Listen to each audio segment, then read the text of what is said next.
आज हम एक ऐसी गहराई में उतरने जा रहे हैं जहां शब्द रुक जाते हैं और आत्मा बोलती है।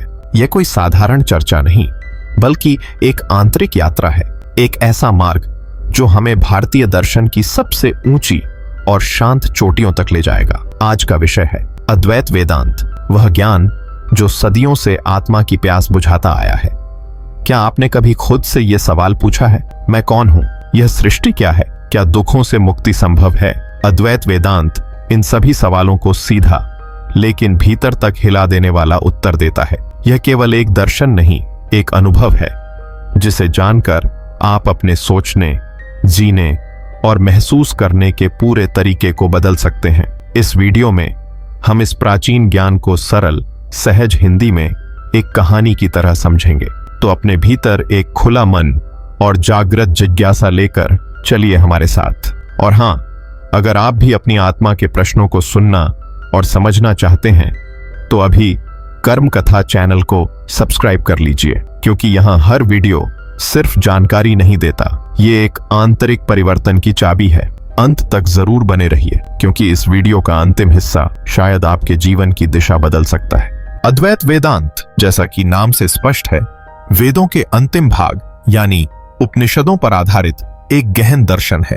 वेदांत का अर्थ है वेदों का अंत, या यूं कहें तो वेदों का निचोड़। अद्वैत का सीधा अर्थ है द्वैत का अभाव, अर्थात केवल एक ही सत्य है, दूसरा कोई नहीं। इस विचारधारा का सबसे सशक्त स्वरूप हमें 8वीं शताब्दी में महान संत और दार्शनिक आदि शंकराचार्य के कार्यों में देखने को मिलता है। उन्होंने न केवल उपनिषदों बल्कि ब्रह्म सूत्र और भगवद गीता, जिन्हें मिलाकर प्रस्थानत्रयी कहा जाता है, पर गहराई से भाष्य लिखे और अद्वैत वेदांत की नींव को एक दृढ़ आकार दिया। शंकराचार्य के अनुसार इन तीनों ग्रंथों का मूल स्वर एक ही है, अद्वैत का सिद्धांत, वह परम एकता जो हर द्वंद्व के पार है। अद्वैत वेदांत का सबसे केंद्रीय विचार है ब्रह्म। ब्रह्म ही एकमात्र परम सत्य है, वह सत, चित्त और आनंद का स्वरूप है। सत यानी जो सदा है, जिसका अस्तित्व तीनों कालों, भूत, वर्तमान और भविष्य में बना रहता है। चित्त यानी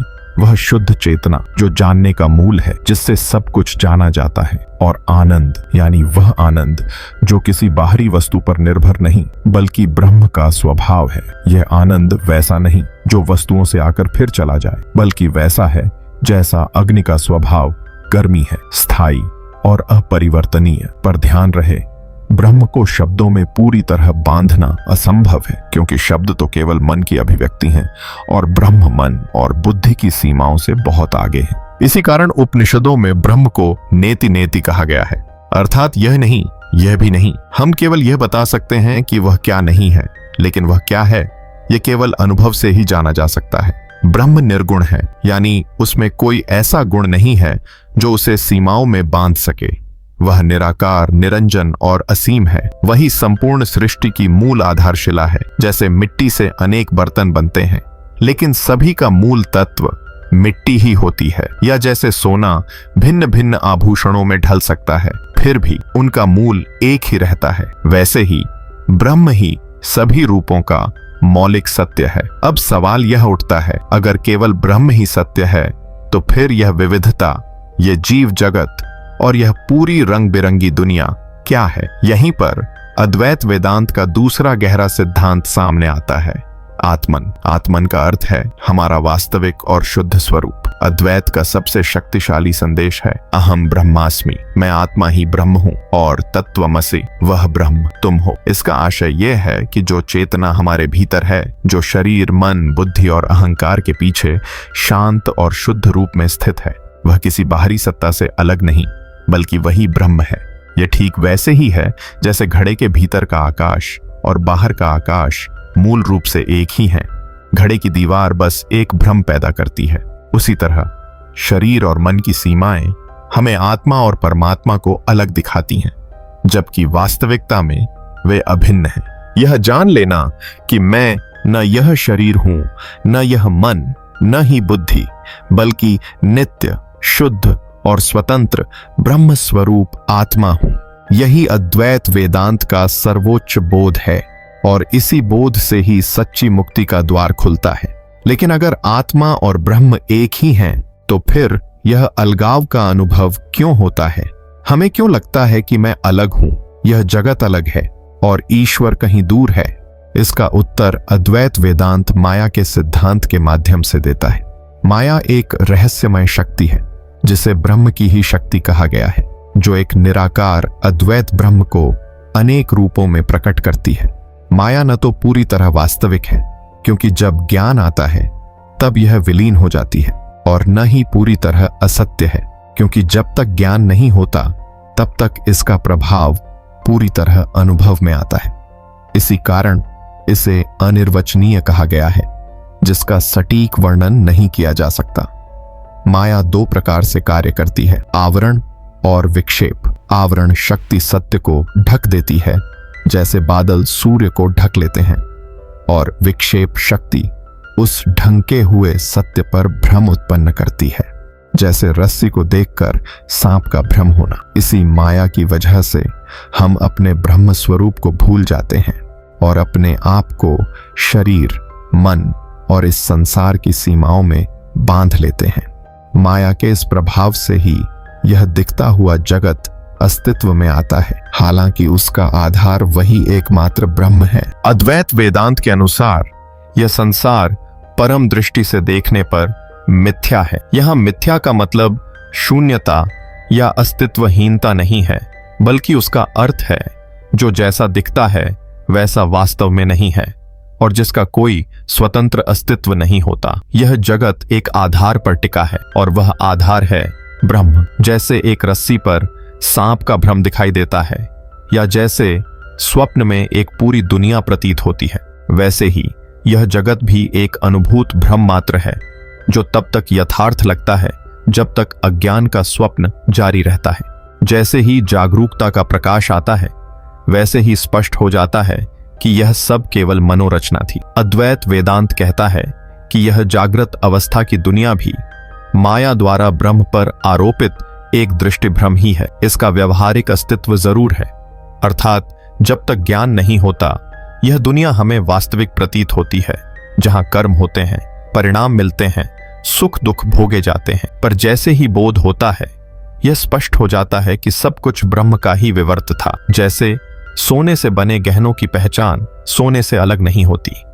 अद्वैत वेदांत तीन प्रकार की सत्ता को स्वीकार करता है। एक, पारमार्थिक सत्ता, यानी केवल ब्रह्म की वास्तविकता। दो, व्यावहारिक सत्ता, यानी यह जगत जो अज्ञान अवस्था में सत्य प्रतीत होता है। तीन, प्रातिभासिक सत्ता, यानी भ्रम की दुनिया, जैसे सपना या रस्सी में सांप का भ्रम। जब ज्ञान प्राप्त होता है तब ये दोनों व्यावहारिक और प्रातिभासिक सत्ता स्वभावतः तिरोहित हो जाती हैं और केवल ब्रह्म की पारमार्थिक सत्ता ही शेष रह जाती है।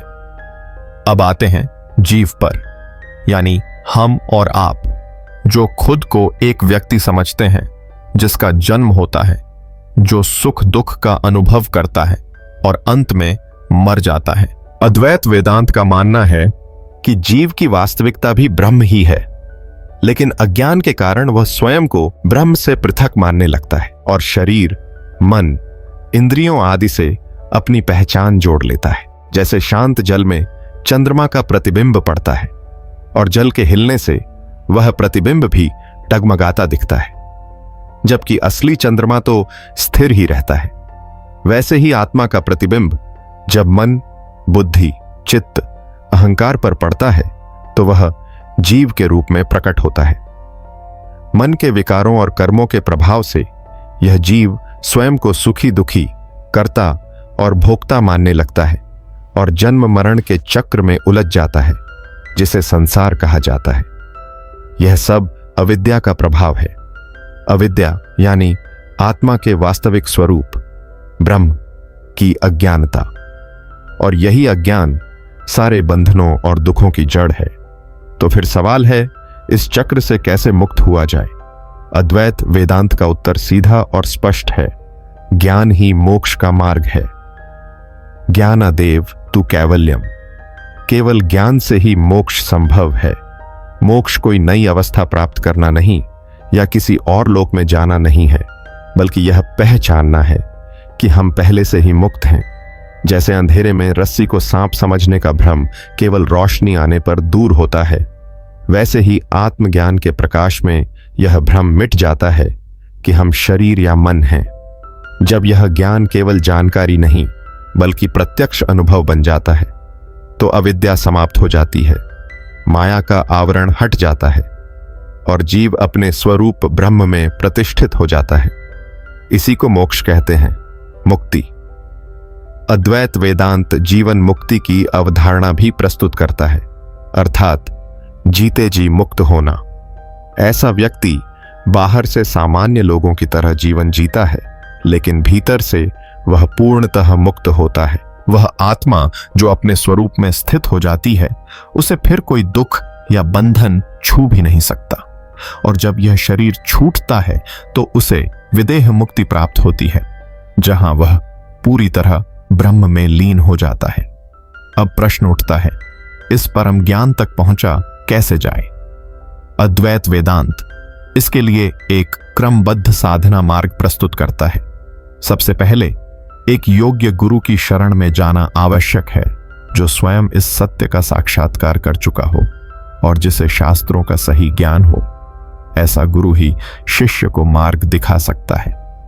इसके बाद साधक में कुछ योग्यताओं का होना आवश्यक है, जिन्हें साधन चतुष्टय कहा जाता है। पहला है विवेक, नित्य और अनित्य वस्तुओं में भेद कर सकना, यानी यह समझना कि केवल ब्रह्म ही नित्य है, बाकी सब परिवर्तनशील और क्षणभंगुर है। दूसरा है वैराग्य, अनित्य वस्तुओं के प्रति अनासक्ति, चाहे वे इस लोक की हों या परलोक की। जब यह बोध होता है कि सब नाशवान है तो उनसे मोह स्वतः कम हो जाता है। तीसरा है षट संपत्ति, 6 आंतरिक गुण, शम मन को नियंत्रित रखना, दम इंद्रियों पर संयम प्रति, कर्मों के फल में राग न रखना, तितिक्षा सुख दुख सर्दी गर्मी जैसे द्वंद्वों को सहना, श्रद्धा गुरु और शास्त्रों के प्रति दृढ़ विश्वास, समाधान चित्त को ब्रह्म में स्थिर करना, और चौथा है मुमुक्षुत्व, मोक्ष की तीव्र आकांक्षा, जिसके भीतर यह गहन जिज्ञासा जागती है कि मुझे इस जन्म मरण के बंधन से मुक्ति पानी है। वही इस मार्ग पर दृढ़ता से आगे बढ़ सकता है। इन आवश्यक योग्यताओं के बाद प्रारंभ होती है मुख्य साधना, जिसके 3 चरण हैं, श्रवण, मनन और निदिध्यासन। श्रवण का तात्पर्य है गुरु से वेदांत वाक्यों, विशेषकर महावाक्य तत्वमसि को विधिपूर्वक सुनना और उनके गहरे अर्थ को समझना। मनन का आशय है जो सुना है उस पर विचार करना, तर्क और युक्तियों से संशयों का समाधान करना, और यह दृढ़ निश्चय करना कि गुरु और शास्त्र जो कह रहे हैं वह सत्य है। निदिध्यासन का अर्थ है जिस सत्य को समझा है, जैसे कि मैं ब्रह्म हूं, उसका निरंतर ध्यान करना जब तक वह ज्ञान पूरी तरह से अनुभव में न उतर जाए और दृढ़ व अपरोक्ष न बन जाए। यह साधना एक सतत और गहन प्रक्रिया है, जिसमें मन की शुद्धता अत्यंत आवश्यक मानी गई है। मन को निर्मल और एकाग्र बनाने के लिए निष्काम कर्म योग और उपासना को सहायक माना गया है। जब चित्त शुद्ध होता है तभी वह आत्मज्ञान को सही रूप में ग्रहण कर पाता है। अक्सर अद्वैत वेदांत को लेकर कुछ भ्रांतियां होती हैं। कुछ लोग सोचते हैं कि अगर यह जगत मिथ्या है तो फिर कुछ करने की आवश्यकता ही नहीं, बस त्याग कर बैठ जाना चाहिए। लेकिन आदि शंकराचार्य ने स्पष्ट रूप से कर्म योग की महत्ता को स्वीकार किया है, विशेषकर चित्त की शुद्धि के लिए। जब तक आत्मज्ञान नहीं होता तब तक अपने कर्तव्यों को निष्काम भाव से निभाना आवश्यक है, और ज्ञान के बाद भी एक मुक्त आत्मा लोक संग्रह के लिए कर्म करती रह सकती है। एक और भ्रम यह भी है कि यह दर्शन केवल तर्क और बौद्धिकता तक सीमित है, इसमें भक्ति या प्रेम की कोई जगह नहीं, लेकिन यह भी पूर्णतः सत्य नहीं है। शंकराचार्य ने स्वयं कई भक्ति रचनाएं की। अद्वैत के अनुसार सगुण ब्रह्म यानी ईश्वर की उपासना व्यावहारिक जीवन में अत्यंत उपयोगी मानी जाती है। यह मन को निर्मल बनाती है और साधक को निर्गुण ब्रह्म के साक्षात्कार के योग्य बनाती है। ईश्वर और आत्मा के बीच भेद व्यवहारिक स्तर पर सत्य माना जाता है और भक्ति इसी स्तर पर फलित होती है। लेकिन जब ज्ञान पूर्ण रूप से परिपक्व होता है तो भक्ति का यह भेद भी मिट जाता है और व्यक्ति अद्वैत के सच्चे अनुभव में प्रवेश करता है। अद्वैत वेदांत केवल एक दार्शनिक विचार नहीं, बल्कि जीवन जीने का एक व्यावहारिक मार्ग है, दुखों से ऊपर उठने का रास्ता। यह सिखाता है कि हम सभी की मूल प्रकृति एक ही है। जब यह एकता समझ में आने लगती है तो ईर्ष्या, द्वेष और घृणा जैसी भावनाएं धीरे धीरे समाप्त होने लगती हैं। दूसरों के दुख हमें अपने जैसे लगने लगते हैं। यह हमें समझाता है कि सच्चा सुख किसी बाहरी वस्तु में नहीं, बल्कि हमारे भीतर, हमारे स्वरूप में छिपा है। जब हम अपनी खुशी के लिए बाहरी चीजों पर निर्भर रहना छोड़ देते हैं तो एक आंतरिक शांति और स्वतंत्रता का अनुभव होने लगता है। यह दर्शन हमें जीवन की कठिनाइयों का साहस के साथ सामना करने की शक्ति देता है, क्योंकि यह हमें बताता है कि हमारा असली स्वरूप इन सभी उतार चढ़ावों से परे है, स्थिर, नित्य और अविकारी। आज की तेज और तनावपूर्ण जिंदगी में अद्वैत वेदांत का संदेश पहले से कहीं अधिक सार्थक हो गया है। यह हमें आत्मचिंतन के लिए प्रेरित करता है, हमें हमारी असली पहचान की ओर ले जाता है और स्थायी शांति और आनंद की राह खोलता है। यह हमें याद दिलाता है कि हम इस ब्रह्मांड में मात्र एक तुच्छ बिंदु नहीं, बल्कि हम स्वयं ब्रह्मांड हैं। हम वही परम सत्य हैं, अहं ब्रह्मास्मि। तो यह था अद्वैत वेदांत के व्यापक सागर से कुछ अमूल्य बिंदु, जिन्हें हमने सरल शब्दों में समझने का प्रयास किया। यह विचारधारा अत्यंत गहन है और इसकी सभी बारीकियों को एक संक्षिप्त संवाद में समेट पाना संभव नहीं। फिर भी आशा है कि आपने इसकी मूल भावना और इसके मुख्य विचारों की एक झलक अवश्य पाई होगी। अद्वैत का सत्य सिर्फ पुस्तकों में पढ़ने या किसी से सुनने से पूरी तरह नहीं समझा जा सकता। यह चिंतन, मनन और आत्म अन्वेषण का विषय है। यह एक अनुभव है जिसे स्वयं जीना होता है। आज हमने आदि शंकराचार्य द्वारा प्रतिपादित अद्वैत वेदांत के मुख्य तत्वों को समझने का प्रयास किया। ब्रह्म, आत्मा, माया, जगत, जीव और मोक्ष। हमने देखा कि यह दर्शन परम सत्य को अद्वितीय मानता है और यह सिखाता है कि हमारा वास्तविक स्वरूप उसी ब्रह्म के साथ एकीकृत है। हमने यह भी समझा कि कैसे अज्ञानवश हम अपने को सीमित समझ बैठते हैं और कैसे ज्ञान की रोशनी में हम अपने शुद्ध, मुक्त और नित्य स्वरूप को पहचान सकते हैं। यह बोध न केवल दार्शनिक दृष्टि प्रदान करता है, बल्कि जीवन में शांति, समरसता और निर्भयता की अनुभूति भी कराता है। आशा है कि यह संवाद आपके लिए ज्ञानवर्धक और विचारोत्तेजक रहा होगा। यदि आपके मन में कोई प्रश्न या अनुभव हो तो उसे नीचे टिप्पणी में जरूर साझा करें। आपके विचार हमें और बेहतर बनाने में मदद करते हैं। हम आगे भी भारतीय दर्शन के गूढ़ विषयों को सरल और सहज भाषा में प्रस्तुत करने का प्रयास करते रहेंगे। यदि आपको यह प्रयास सार्थक लगा हो तो इस वीडियो को लाइक करें और अपने प्रियजनों के साथ शेयर करना न भूलें। और हां, कर्म कथा चैनल को सब्सक्राइब जरूर करें ताकि आप हमारी आने वाली ज्ञान यात्रा का हिस्सा बने रहें। आपने अपने कीमती समय से कुछ पल हमें दिए, इसके लिए आपका हृदय से धन्यवाद।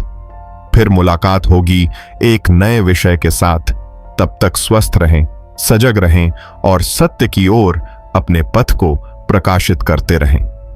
धन्यवाद।